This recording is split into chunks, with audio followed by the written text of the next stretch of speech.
Hello everyone, this is Nishit Tomar from the team Mastering Up, and in this video we will be going to discuss about plant cytology so as to explore the microscopic world of plants.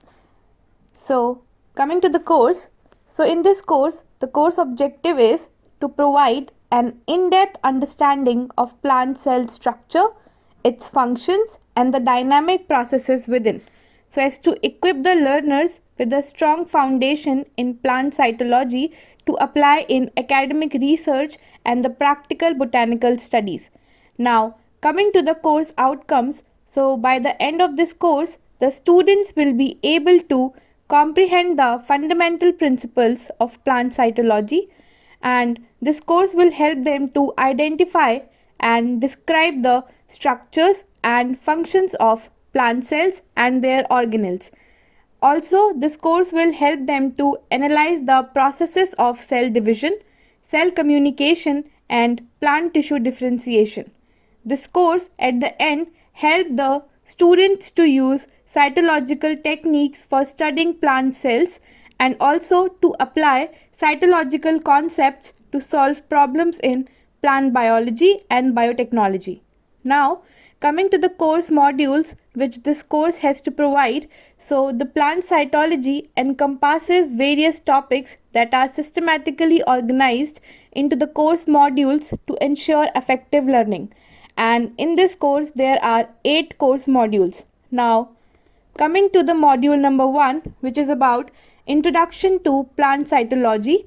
So, first of all, this includes the definition and scope of plant cytology. So, the plant cytology studies the structure, functions, and behavior of plant cells, forming the basis for understanding plant growth, its development, and the environmental responses.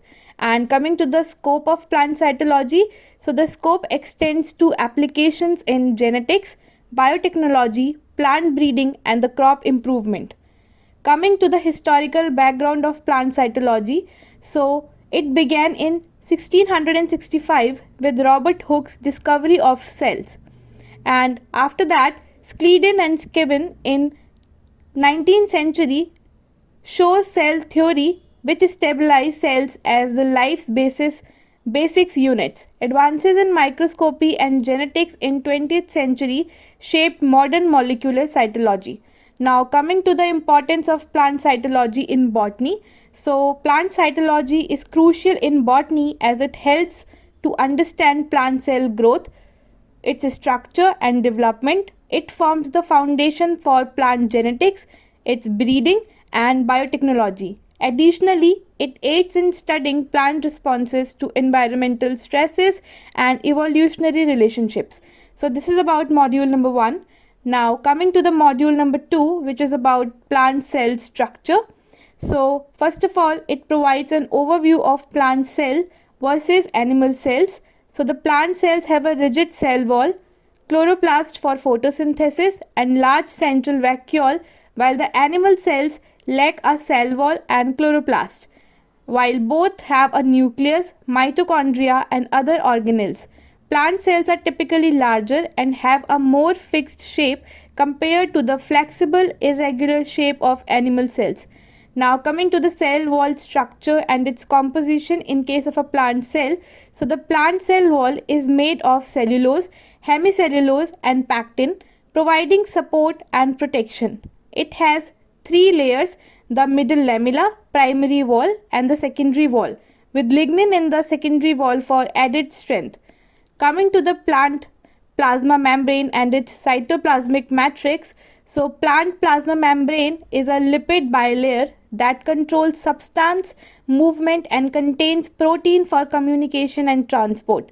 Coming to the cytoplasmic matrix or the cytosol, which is a gel-like substance that supports organelles and enables cellular processes. Coming to the specialized plant cell structures. So, specialized plant cell structures includes chloroplast for photosynthesis, large vacuole for storage and turgor pressure, and the cell wall for support. Plasmodesmata are also specialized cell structures in plants which enable cell communication, supporting growth, energy production, and nutrient storage. So this is about module number 2. Now coming to the module number 3, which is about organelles and their functions. So first of all, let's come to plastids. So the plastids in plant cells include chloroplast for photosynthesis, chromoplast for pigmentation, and leucoplast for storage of starch, oils, and proteins, supporting energy production, pigmentation, and storage. Now coming to the mitochondria. So mitochondria in plant cells convert glucose into ATP through cellular respiration. They have their own DNA and are crucial for energy production, growth, and cell death regulation. Mitochondria also helps to maintain the energy balance in plant cells. Coming to the vacuoles and its storage and turgor regulation. So vacuoles store water, nutrients, and waste, maintaining turgor pressure and cell wall structure. They also support cell expansion and regulate pH and detoxification. Coming to the endoplasmic reticulum and Golgi apparatus. So endoplasmic reticulum synthesizes proteins and lipids, while Golgi apparatus processes and packages them for transport. Together they coordinate secretion and membrane formation. Coming to the ribosomes and protein synthesis.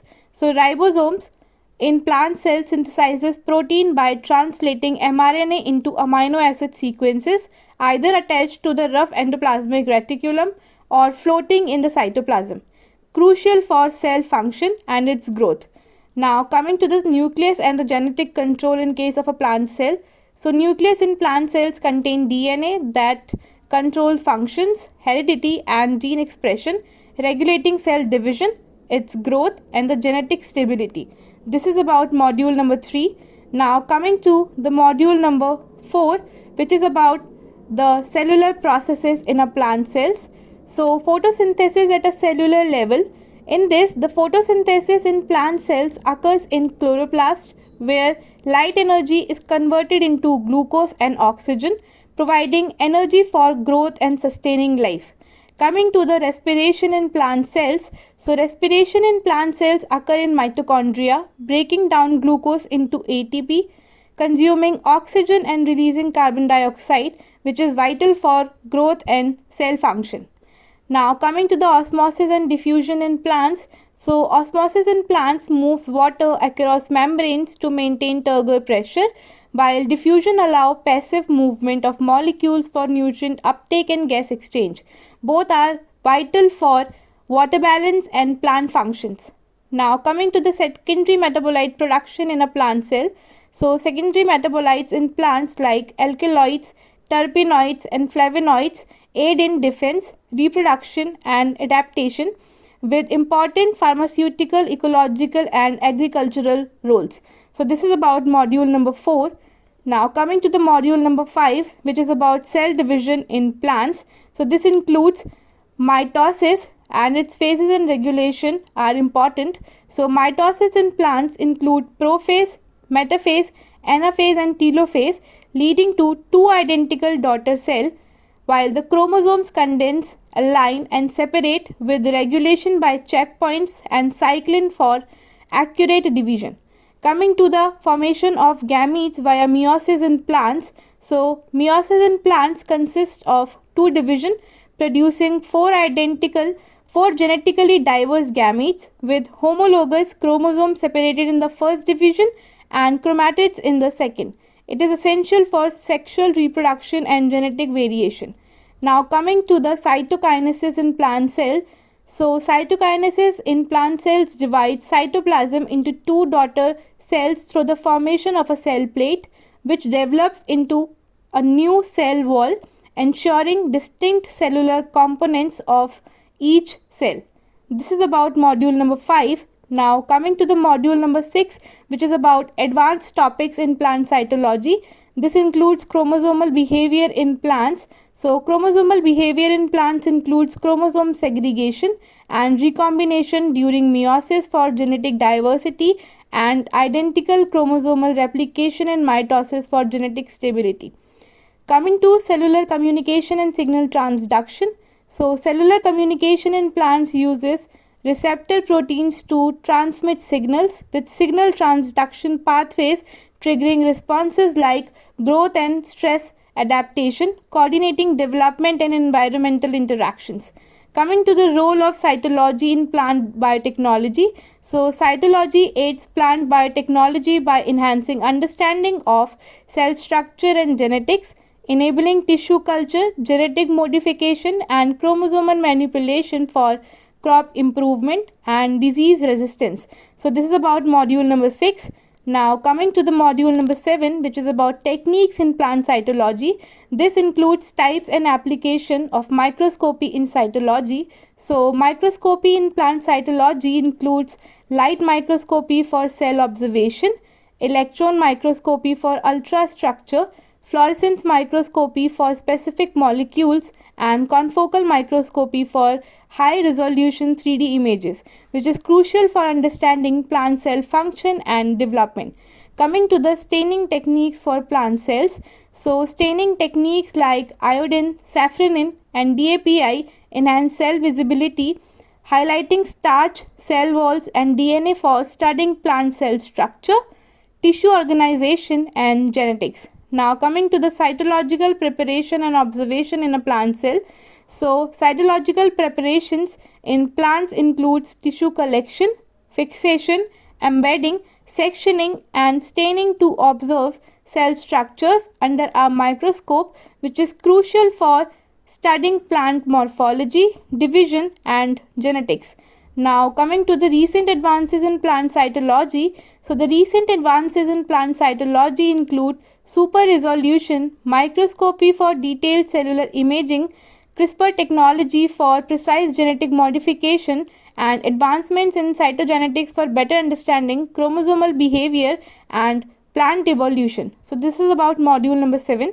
Now, coming to the module number 8, which is about applied cytology in plant sciences. So, this includes the role of plant cytology in plant breeding.